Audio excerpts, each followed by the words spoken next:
Bueno, ¿cómo están? Espero que bien. Estoy en un intento de un video muy, pero muy casero realmente. Verán el termo.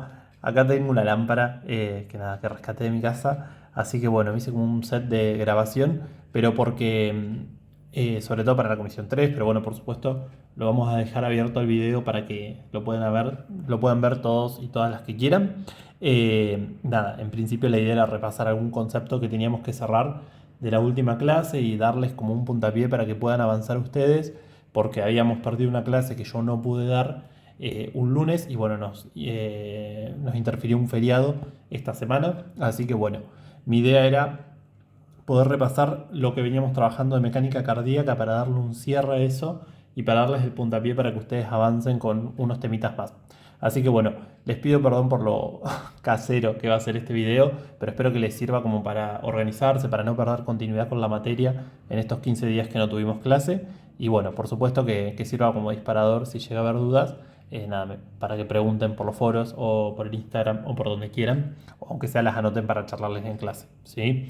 Bueno, habíamos hablado sobre mecánica cardíaca, que era uno de los dos grandes ejes que veíamos en corazón. Ustedes saben que después de mecánica vamos a ver toda la parte de eléctrico y vamos a ver la electrofisiología y el estudio para ver la actividad eléctrica del corazón, que es el electrocardiograma. Yo quería que ustedes esta semana puedan cerrar la parte de mecánica, así que por eso traje el bucle o el loop o el gráfico presión-volumen que les había contado en clase, que era súper importante porque nada, nos permitía como unificar en un solo gráfico un montón de cuestiones que pasan en el corazón, que por eso no solo esperamos que lo sepan para el parcial, por supuesto para el final, sino que esperamos que sea una herramienta que les ayude a ustedes a integrar muchas de las cosas que vemos en cardíaco. ¿Sí? Como siempre les cuento, cuando hacemos un gráfico tenemos los ejes, ponemos el nombre de los ejes, en el eje Y vamos a tener la presión, siempre las presiones en fisio las medimos en milímetros de mercurio. En el eje X sé que sale un poco cortado, pero ustedes ya lo saben, vemos el volumen y lo vamos a medir en este caso en mililitros. Acuérdense que el bucle presión-volumen busca relacionar estas dos variables justamente, la presión y el volumen en las cavidades cardíacas. Nosotros trabajamos siempre con la más característica, que es el ventrículo izquierdo, pero el ventrículo derecho también tendrá su bucle presión-volumen. ¿Sí? Habíamos, como ustedes ya saben, comenzado a describirlo para comenzar por algún lado, porque esto es un ciclo, o sea, uno podría arrancar por cualquiera de los puntos, pero nos gusta, por ejemplo, mirar este punto que está un volumen de 50 mililitros dentro del ventrículo izquierdo, dentro de la cavidad, y una presión que la veo muy bajita. ¿Sí? En ese momento, cuando la presión es tan baja, ¿sí? El ventrículo está listo para llenarse. Entonces, fíjense, esta primera fase del ciclo cardíaco que tenemos acá sería la fase de llenado. Esa fase de llenado es la fase en la que el volumen en la cavidad aumenta de 50 mililitros hasta 120. Estos 120 mililitros es lo que conocemos como volumen telediastólico o volumen de fin de diástole, que es el volumen al que la cavidad llegó luego de la fase de llenado. ¿Cuándo termina la fase de llenado? Cuando la puerta por donde la sangre entra al ventrículo para llenarlo se cierra.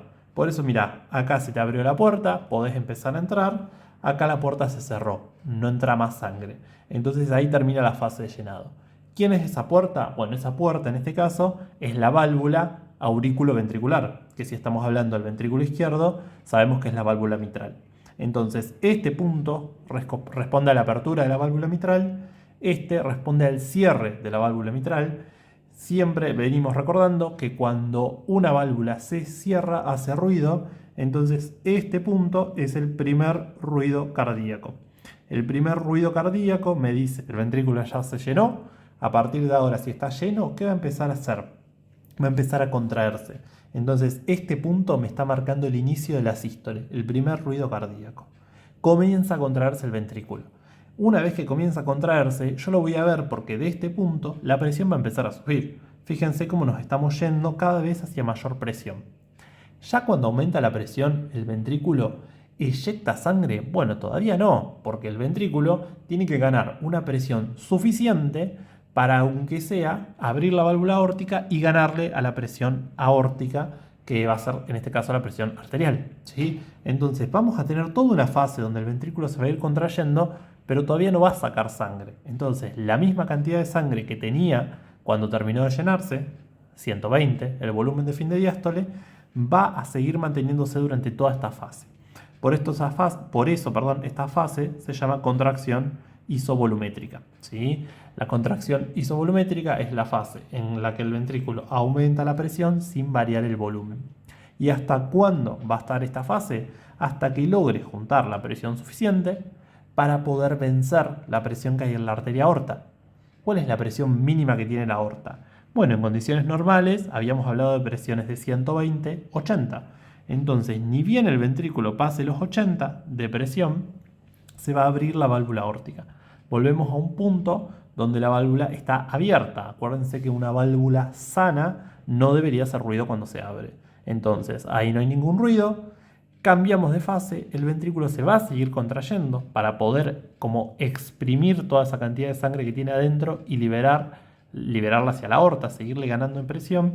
Por eso la presión va a seguir subiendo un poquito hasta que luego va a empezar a bajar para terminar su fase de eyección. Esta fase que está acá es la fase de eyección y es la fase donde la presión sigue aumentando para efectivamente sacar la sangre, bombear la sangre del ventrículo hacia la arteria.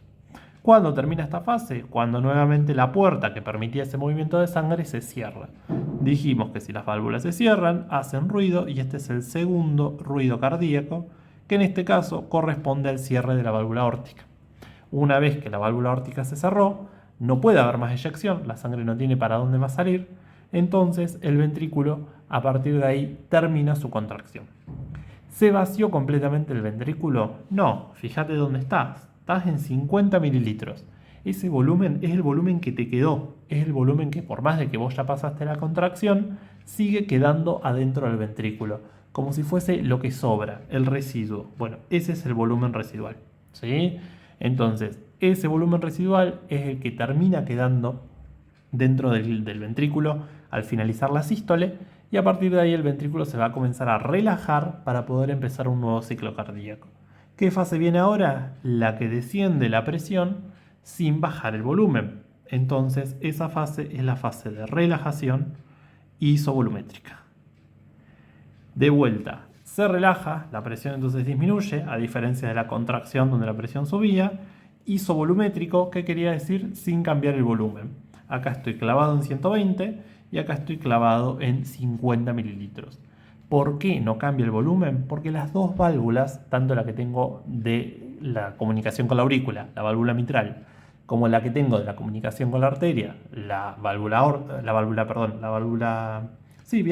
aórtica, están cerradas. Fíjense que cuando comienzan esas fases, la válvula se cerró. Bueno, entonces no cambio volumen hasta que abra una válvula. La válvula se cerró. Bueno, entonces no cambio volumen hasta que abra una válvula. Bien, eso es lo que habíamos visto en cuanto a ciclo cardíaco. Los cierres valvulares nos dan las pautas de que cambiamos de fase. Fíjense que una vez que pasa el primer ruido, voy a tener todos los eventos de contracción, todo lo que es aumentar presión. Acá isovolumétrico y acá ya eyectando. Esto corresponde a la sístole. Luego de que cierra la válvula aórtica o el segundo ruido, comienzan los eventos de relajación isovolumétrica al principio, luego el llenado. Esto es la diástole, ¿sí? Este es un resumen muy cortito de ciclo cardíaco. Habíamos estado parados hasta acá. Habíamos visto que 80 es la presión que tengo que saber que se abre la válvula aórtica en condiciones normales. Y la máxima presión que alcanza el ventrículo es 120. Esa es la presión máxima en la arteria. Una vez que si yo tengo esa presión máxima en la arteria, el ventrículo no va a poder seguir eyectando sangre porque ya no hay más diferencia de presión. Entonces a partir de ahí la válvula se cierra, ¿sí? Esas son las dos presiones a conocer en condiciones normales. Volúmenes: 50 el volumen residual, es decir, el que te queda, 120 con el que te había llenado, el telediastólico o el de fin de diástole. Si vos te llenás con 120, pero cuando terminás de eyectar tenés 50, quiere decir que eyectaste en ese total unos 70 mililitros. ¿De dónde salen esos 70? De hacer 120 menos 50. Esos 70 mililitros es lo que nosotros conocemos como volumen sistólico. El volumen sistólico lo definimos como la cantidad de sangre que eyecta el corazón en cada sístole. Y aproximadamente un valor normal es 70 mililitros. Ahora, ¿puede cambiar ese valor? Bueno, eso es lo importante, ¿sí? Este valor puede ser modificado. ¿Y por qué puede modificarse? ¿Por qué puede cambiar de 70? Bueno, por ahí no te llenaste hasta 120. ¿Qué pasa si se abrió la válvula auriculoventricular, la válvula mitral? Vos comenzás a llenarte, pero de repente estás haciendo ejercicio, los músculos de las piernas se contraen y entonces de esa manera hacen que la sangre vuelva con más facilidad al corazón. Te aumenta el retorno venoso. Bueno, por ahí entonces llegaste a un punto de mayor llenado. Quizás no te llenaste hasta 120, quizás te llenaste hasta 150. Entonces, si te llenás hasta 150, estuviste corriendo tu volumen telediastólico, tu volumen de fin de diástole. ¿Qué va a hacer el corazón cuando vos juntes más sangre? Bueno, cuando vos juntas más sangre adentro de la pared del ventrículo, el ventrículo como que se va estirando cada vez más para que esa sangre entre, y entonces los miocitos después se contraen más fuerte porque están como más estirados, entonces hacen una contracción más fuerte para poder bombear todo ese exceso de sangre que vos traías, ¿sí? Entonces acá la válvula se abre y en la eyección vas a cerrar la válvula en el mismo punto donde la había cerrado antes. Fíjate, te quedó residual 50. Ese es tu residual. Pero vos, ¿hasta dónde te habías llenado? Te habías llenado hasta 150, por ejemplo, en el ejercicio. Entonces, si tenías 150 en el ventrículo y te quedaron 50 luego de la contracción, el volumen sistólico ahora no es 70, es 150 menos 50, 100 mililitros. Ese volumen sistólico está aumentado. ¿Está aumentado por qué? Porque aumentó el retorno venoso. Porque tuviste más cantidad de sangre antes de comenzar la diástole. Antes de comenzar la sístole, ¿sí? Entonces, ese aumento del retorno venoso o ese aumento de la precarga, ¿sí?, te condiciona un aumento en el volumen sistólico. Y esa es una de las maneras que tiene el corazón de aumentar la cantidad de sangre que saca. Ahora, ¿puede aumentar el corazón la cantidad de sangre que eyecta sin cambiar el volumen sistólico, el volumen de fin de diástole? Imagínate que vos te llenaste hasta 120, ¿sí? Un llenado completamente normal. Estabas en 50, comienza la fase de llenado y de repente en 120 mililitros se cierra la válvula auriculoventricular, se cierra la válvula mitral. Primer ruido, comienza toda la contracción isovolumétrica, pero cuando vas a eyectar, esa eyección sale con mucha fuerza. Es una eyección que el ventrículo agarra y exprime y exprime y exprime y exprime y exprime para tratar de sacar la mayor cantidad de sangre posible. Si hace eso el ventrículo y en vez de cerrarse en 50 mililitros, por ahí viene y se cierra acá en 20, ¿qué estuviste haciendo? Vos te llenaste hasta 120, pero cuando fue la eyección, el ventrículo hizo mucha fuerza. Ese aumento de la fuerza que hizo el ventrículo generó que vos eyectes más cantidad de lo que solés eyectar. No eyectaste 70 y te quedaste con 50. Te quedaste con 20. ¿Cuánto eyectaste entonces? Bueno, yo me había llenado hasta 120. Me quedaron 20 luego de la eyección. Entonces evidentemente eyecté 100 mililitros también. Otra vez no eyecté 70. Aumenté el volumen sistólico. Entonces, ¿cómo aumento el volumen sistólico? Una pregunta que les hacemos siempre cuando les tomamos final. ¿Cómo aumentás el volumen sistólico? Bueno, el volumen sistólico lo aumentás o corriendo haciendo que te llenes más durante la diástole, ¿sí? Seguime acá con la lapicera. Lo aumentás ahí, haciendo que llegue más sangre en la fase de llenado. Eso se llama aumentar el retorno venoso, se llama aumentar la precarga, se llama ley de Frank-Starling también, porque si vos le das más sangre al corazón, lo que dice la ley de Frank-Starling es que se va a contraer más fuerte, entonces va a salir más sangre. Y esa es una de las maneras. También se llama regulación heterométrica. Hetero quiere decir diferente y métrica quiere decir medida. Esto quiere decir, cambia la medida del corazón. Viste que te dije, el ventrículo se estira, se estira, se estira. Los miocitos están muy estirados porque llegó mucha sangre a esa cavidad. Entonces luego, ¿qué hacen? ¡Pla! Mucha fuerza y ahí la sangre sale, ¿sí? Esa es una de las maneras de aumentar el volumen sistólico, llenándote más al final de la diástole. La otra manera, ¿cuál es? Llenarte igual, pero cuando es la fase de eyección, exprimir, exprimir, exprimir. Sacar con mucha fuerza, que hacer que los miocitos se contraigan muy fuerte. ¿Cambió la longitud ahí? ¿Cambió? ¿El miocito estaba estirado? No, no estaba estirado a ese punto que charlábamos hoy, porque vos te llenaste hasta 120. Entonces, esa regulación le dicen homeométrica, ¿sí? Homeométrica, medida igual, porque los miocitos no es que están todos estirados. Sin embargo, cuando tienen que hacer su fuerza, hacen una fuerza mucho más grande. Entonces, al hacer más fuerza, eyectan mayor cantidad de sangre y vos te quedás con poquito volumen residual. Entonces seguime. Otra manera de aumentar el volumen sistólico. Una fue acá, aumentando la precarga. Mira mi dedo. La otra, ¿cuál es? Achicando el volumen residual, quedándote con menos volumen luego de la sístole, luego de la eyección. ¿Y eso cómo lo haces? Pidiéndole a los miocitos que se contraigan más fuerte, que expriman la cantidad de sangre que está ahí adentro. Eso se llama aumentar la contractilidad. Y ahí no cambiaste la longitud de los miocitos. Ahí lo que hiciste fue pedirles que se contraigan más fuerte. Entonces, si vos querés aumentar el volumen sistólico, dos opciones. O te movés para este lado y agarrás y juntás más cantidad de sangre al final de la diástole, o bien juntás la misma cantidad de sangre y te movés para el otro. Exprimís esa cantidad de sangre y tratás de quedarte con muy poquito. ¿Sí? Fíjense como de las dos situaciones, en vez de 70, terminamos eyectando 100 mililitros.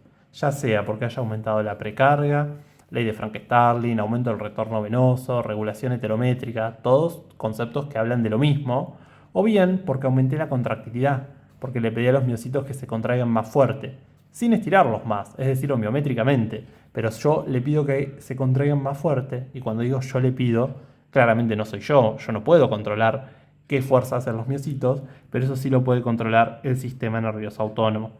Ustedes se acuerdan que el sistema nervioso autónomo tenía como dos grandes patas, el simpático, el de la lucha-huida, el de la adrenalina, y el parasimpático, el que conserva la energía, el que se está para relajarte, para cuando te vas a dormir. Ese, el parasimpático, es el de la acetilcolina. Claramente el que aumenta la contractilidad, el que hace que el miocito haga más fuerza y entonces aumente el volumen sistólico, es el sistema nervioso simpático, es la rama simpática, la de la adrenalina y noradrenalina. Así que bueno, esas son las dos maneras de aumentar el volumen sistólico. Con esto yo quiero que se queden para lo que vamos a charlar ahora. Meto una pausita, mirá. Bueno, mirá el cambio de plano que te hice. Quiero que si pueden me sigan con el gráfico que está en el punto 9 del cuadernillo para cerrar la parte de mecánica. Eso es lo que habíamos quedado en charlar la última clase. Y vos me dirás, bueno, volumen sistólico. Definimos, ¿no? Cantidad de sangre que eyecta el corazón en cada sístole. Dijimos que depende de dos cosas. Por un lado, depende de la precarga. La precarga la definimos como la presión en la pared del ventrículo al finalizar la diástole. Un sinónimo de al finalizar la diástole, previo a la contracción. Por eso, como es previo a la contracción, le decimos precarga, antes de hacer la carga. ¿Sí? Si yo estoy antes de hacer mi carga, es cuando acabo de terminar de llenarme. ¿De qué depende la presión que va a haber en esa pared del ventrículo antes de iniciar la contracción? ¿Se acuerdan que antes de iniciar la contracción es cuando justo la válvula se cerró? Es decir, ya llené todo el ventrículo con sangre. Entonces, ¿quién es el único que puede hacer presión ahí adentro? Y bueno, la misma sangre que vino del llenado, ¿sí? Entonces, esto, por eso siempre decimos la precarga, hace referencia al retorno venoso. El retorno venoso es la cantidad de sangre que vuelve al corazón en la diástole para que luego sea eyectada. Entonces, si vos tenés mucha sangre que vuelve, un aumento del retorno venoso, cuando terminaste la diástole o antes de contraerte, la presión ahí adentro está aumentada porque el ventrículo está lleno de sangre, es eso que te decía que está todo estirado el miocito. Eso es aumentar la precarga. Y vos sabés que si aumentás la precarga, hay más presión en el ventrículo, entonces el miocito está todo estirado y como te dijo Frank Starling, si los miocitos están estirados van a hacer más fuerza. Entonces eso va a hacer que vos bombees más cantidad de sangre. Si se acuerdan en el gráfico, hoy yo les hacía con el dedo, tenía volumen residual, volumen de fin de diástole, todo esto es el volumen sistólico, y vos lo que hacías para aumentar el volumen sistólico era aumentar el volumen de fin de diástole. Traías más sangre, aumentaste el retorno venoso. ¿Era la única opción? No, otra opción para aumentar el volumen sistólico era la contractilidad. Yo puedo aumentar la contractilidad y eso va a generar que si yo aumento la contractilidad, el volumen sistólico aumente. ¿Por qué? ¿Porque te di más sangre? No, yo me lleno hasta 120, como me venía llenando, pero durante la eyección me voy a eyectar mucho más, entonces el volumen residual va a ser más chiquitito. Eso hace, ¿sí? Eso hace que vos aumentes el volumen sistólico, porque la cantidad de sangre que tenés, tratás de eyectarla al máximo. ¿Cómo hacen los miocitos para aumentar la contractilidad? Bueno, la verdad es que necesitan más calcio, la contractilidad depende del calcio. ¿Y quién les dicen que use más calcio, que libere más calcio? El sistema nervioso autónomo. ¿Cuál? El simpático. Acordate que es la adrenalina y la noradrenalina las que vienen a decir, che, aumenten la disponibilidad de calcio porque yo quiero que estos miocitos se contraigan más fuerte. Y como se contraen más fuerte, sale más sangre en cada sístole, ¿sí? Aumenta el volumen sistólico. ¿Hay otra manera de aumentar el volumen sistólico? No, no hay, son solo dos. ¿Aumentás la precarga o aumentás la contractilidad? Son las únicas dos opciones. Vos podrás decir, Eric, ¿por qué me estás poniendo la tercera flecha? Porque en realidad hay otro factor que afecta el volumen sistólico, pero no es que me ayuda a aumentarlo, sino que muchas veces me lo tira para abajo, ¿sí? Este factor que te cuento, te lo pongo con otro color porque es inversamente proporcional. Cuando este aumenta, el volumen sistólico disminuye, ¿sí? O sea que me juega en contra. ¿Quién es? Es la poscarga. Y la poscarga, ¿sí? Se define, fíjate que es de vuelta a la carga, o sea, tiene que ver con la contracción, pero no es previo, es posterior, ¿sí? Y eso es la presión en la pared ventricular posterior a la contracción. ¿A cuál contracción? A la isovolumétrica, a la primera fase de la contracción. ¿Que cuándo termina? Cuando se abre la válvula aórtica. Entonces, la poscarga se define como la presión en la pared ventricular previo a la apertura de la válvula aórtica, ¿sí? Es en el momento antes de que la válvula aórtica se abre. ¿Y de qué te habla la poscarga? De a qué presión tuviste que llegar, a qué fuerza tuviste que llegar en ese ventrículo para poder abrir esa válvula. Si vos tuviste que hacer más fuerza para poder abrir la válvula, bueno, la cantidad de sangre que eyectes en sístole, ese volumen sistólico, va a ser menor, porque estuviste más tiempo en contracción isovolumétrica tratando de abrir la válvula para que recién ahí cuando la abras puedas comenzar con el periodo eyectivo. Entonces, en un primer momento, si la poscarga sube, el volumen sistólico disminuye. Entonces, diferenciemos esto. ¿De qué depende el volumen sistólico? Precarga, contractilidad y poscarga. ¿Qué maneras hay de subir el volumen sistólico? Y bueno, o aumentás la precarga o aumentás la contractilidad. La poscarga ahí déjatela fuera, porque el ventrículo ahí ya se contrajo, ya es otra cosa, ¿sí? Estos son los dos mecanismos para aumentar el volumen sistólico. Queremos, y hago mucho hincapié en esto, porque esto suele ser pregunta y a veces presta confusión, queremos que diferencien bien qué es aumentar el volumen sistólico y qué es aumentar el volumen minuto. Es muy común que nosotros preguntemos cómo aumentar el volumen sistólico. Y la respuesta que esperamos, ustedes ya saben, es o aumento precarga o aumento contractilidad. Sin embargo, lo primero que sale intuitivamente es aumentando la frecuencia cardíaca. ¿Puedo aumentar la frecuencia cardíaca? Sí, obvio. ¿Pero eso te va a aumentar el volumen sistólico? Y la verdad es que no, porque el volumen sistólico es la cantidad de sangre que eyecto en cada sístole. No me importa si haces 70 sístoles en un minuto, 130 o 22. A mí lo que me importa en cada sístole es ver cuánta sangre podés mover. Ahora, si yo estoy hablando del volumen minuto, ¿qué es el volumen minuto? Es la cantidad de sangre que eyecta el corazón, pero en vez de cada sístole es en un minuto. Es decir, me tengo que fijar cuántas sístoles me entraron en un minuto. Y eso es la definición de frecuencia cardíaca. La frecuencia cardíaca es la cantidad de sístoles que el corazón hace en un minuto. Entonces acá tienen el cuadro que les aparece en el cuadernillo que les dice volumen minuto, que es lo mismo que gasto cardíaco, ¿sí? Volumen minuto gasto cardíaco es igual al volumen sistólico por la frecuencia cardíaca. Es decir, veo cuánta sangre envío en cada sístole y a la vez cuántas sístoles hago en un minuto. Entonces ese es el volumen minuto, el resultado de multiplicar la cantidad de sangre que vos sacás en cada sístole por la cantidad de sístoles que hiciste. Más o menos habíamos dicho que el volumen sistólico era 70 mililitros, ¿se acuerdan? 120 menos 50. Y la frecuencia cardíaca normal, la cantidad de veces que el nódulo sinusal genere potenciales de acción por minuto, más o menos 70. 7 por 7, 49. Le pongo los dos ceros, 490, 4900. Es decir, sería 4900 mililitros.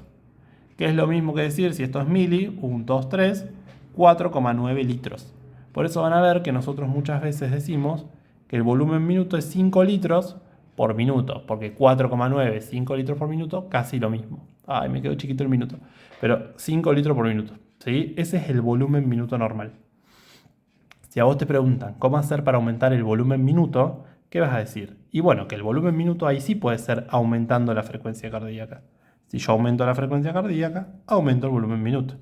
¿Quién te aumenta la frecuencia cardíaca? El simpático.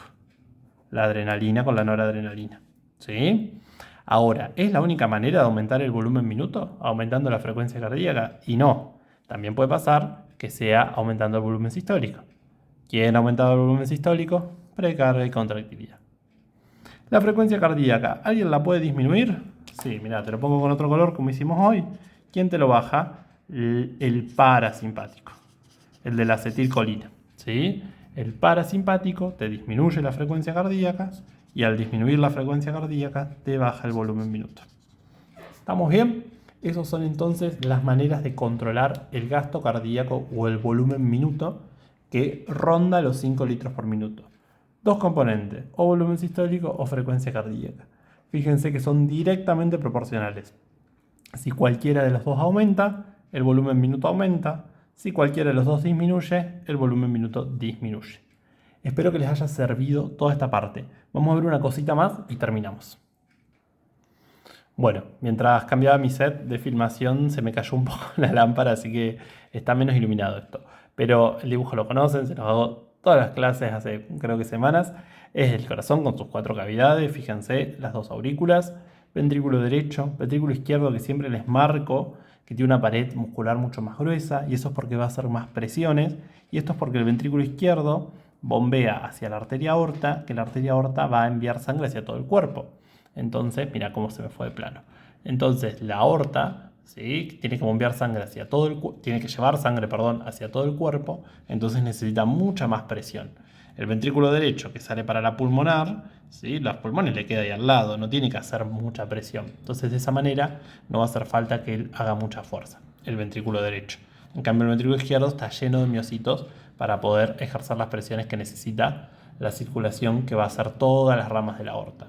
¿A dónde va la aorta? Va a todo el cuerpo, ¿sí? La aorta va a ir a todo el cuerpo, principalmente a órganos como por ejemplo los riñones. Ustedes saben que los riñones reciben aproximadamente el 25% de la sangre que envía el corazón, lo reciben los riñones. Los músculos, ¿sí?, también reciben un montón. El sistema nervioso, sobre todo el sistema nervioso central, ¿sí?, que es súper importante para todo lo que es nuestro control, ¿sí?, así que ese también va a recibir un montón. Entonces, del ventrículo izquierdo va a salir sangre que va a ir hacia la aorta, ¿sí?, y ahí va a ir llegando a todos los órganos. ¿Qué cantidad de sangre van a ir recibiendo cada uno? Y bueno, de este volumen minuto, que habíamos dicho que eran 5 litros por minuto, se van a ir dividiendo a los distintos órganos para ir llegando. Por ejemplo, si a los riñones viene el 25%, para que ellos produzcan la orina, bueno, el 25% de 5 litros es un poquito más de 1 litro, ¿sí? Sería partir 5 litros en 4. Es más o menos 1,25 litros minuto, ¿sí? Al sistema nervioso central llega más o menos el 15%, ¿sí? Entonces sería un poquito menos, serían más o menos 800 mililitros, ¿sí? Así podríamos ir dividiendo en cada uno de los órganos. Bueno, estos órganos van a estar acostumbrados a recibir esa parte del volumen minuto, de los 5 litros. Van a usar todo el oxígeno, todos los nutrientes que necesitan, y después que hayan usado esa sangre, la van a devolver al corazón por la aurícula derecha. La aurícula derecha, ustedes saben que se comunican con el ventrículo derecho, va a ir a los pulmones porque tiene que hacer la hematosis, y una vez que se vuelva a oxigenar y haya eliminado el dióxido de carbono, de los pulmones vuelve por la aurícula izquierda para arrancar un nuevo ciclo en el ventrículo izquierdo. ¿Está bien? Así está acostumbrado a funcionar nuestro aparato cardiovascular. Sin embargo, puede pasar que el corazón se vaya dañando, que vaya teniendo algún problema. Ese problema puede ser por muchísimas causas, ¿sí? Muchísimas causas. Lo más común de todo es que sea por hipertensión. ¿Se acuerdan que el corazón tiene que hacer una fuerza para vencer la presión de la arteria aorta y de esa manera abrir la válvula aórtica y poder bombearle la sangre? Yo eso te lo digo sobre todo por si está viendo alguien de otra comisión. Los que cursan conmigo, yo les hincho un montón con esto siempre. ¿Qué tiene que haber para que la sangre se mueva de acá a acá? Siempre que yo necesito mover algo, tiene que haber diferencia de presión. El ventrículo tiene que hacer más fuerza que lo que hay en la aorta, ¿sí?, más presión que la que hay en la aorta para poder bombearle la sangre. Entonces, si en la aorta, que es la principal arteria, la presión está elevada, el ventrículo va a tener que hacer mucha presión para poder elevar la presión aún más que la que ya está elevada en la arteria aorta y seguir bombeándole la sangre. Entonces el ventrículo puede hacer eso. El ventrículo puede aumentar su fuerza de contracción. Ya lo vimos, ¿se acuerdan? Lo puede hacer por el sistema simpático, lo puede hacer por la ley de Frank-Starling, si vos le mandás más sangre. El tema es que el ventrículo no puede estar años haciendo eso. Y la hipertensión arterial, como vimos en presión, es una enfermedad crónica. Entonces, cuando el ventrículo de una persona hipertensa pasa tantos años haciendo ese esfuerzo exagerado para poder vencer la presión de la arteria aorta y enviarle la sangre, es un ventrículo que se empieza a debilitar. Es como cualquiera de nosotros cuando hace un esfuerzo, puede hacer fuerza y levantar algo, pero no puede hacerlo todo el tiempo sostenidamente. Como todo músculo, se va deteriorando. Va a llegar un momento en que ese músculo no pueda seguir cumpliendo con eso, y entonces la cantidad de sangre que envía empieza a ser menor. Si envía menos cantidad de sangre, esa cantidad de sangre total que está enviando va a ser repartida en los tejidos y va a llegar menor cantidad a cada tejido. Entonces el riñón va a querer producir orina, pero le va a faltar sangre. Los músculos van a querer hacer su contracción en el ejercicio, le va a faltar sangre. El sistema nervioso va a querer hacer sus funciones, concentrarse, poder estar en equilibrio sin marearse, le va a faltar sangre. ¿Por qué le falta sangre a todos estos órganos?